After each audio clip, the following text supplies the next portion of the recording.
কাজী বাবারে মনেরে বুঝাও, কোরআন শরীফ যখন সত্য, তার সমস্ত কথাও সত্য। আল্লাহ পাক বলছেন, খবরদার মুসলমান না হইয়া মরিও না।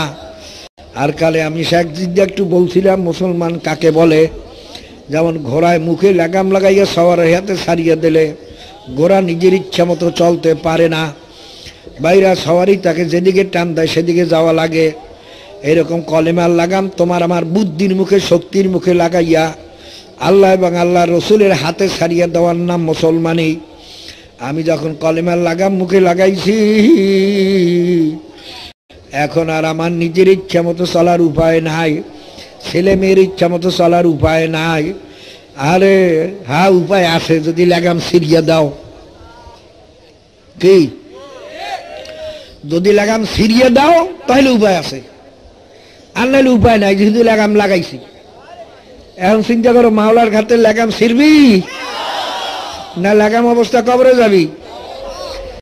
যদি লাগাম অবস্থা কবরে যাইতে পারি তাহলে মুসলমান হইয়া কবরে গেলাম, আর যদি লাগাম ছিড়িয়া দাও মুসলমান আর রইলাম না।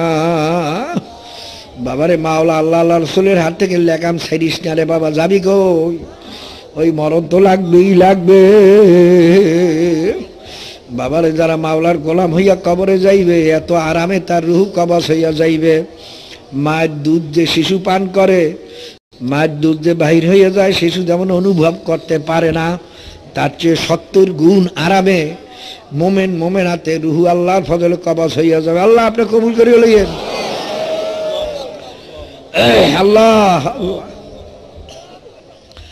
এইটা আজকে মাওলানা আব্দুল গনি সাহেবের ছেলের মুখে শুনলাম। আল্লাহ, যে আব্দুল গনি সাহেবের ওয়াজ বহু লোকেই আপনারা শুনছেন, এখানে তো প্রত্যেক মাহফিলে বয়ান করতেন।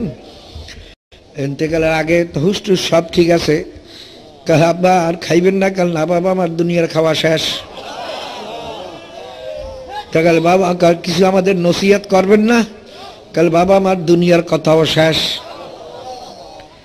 বাবা, আমার হাত পাওটা ঠিক করিয়ে দাও। এই জোরে জোরে জিকির করতেছে সম্পূর্ণ হুশ।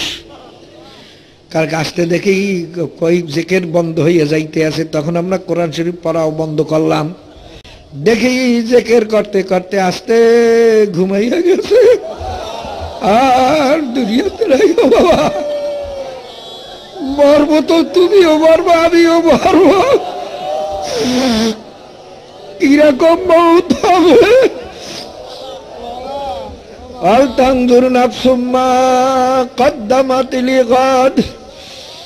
মউত কিরকম হবে যা চিন্তা করিয়া মরিও।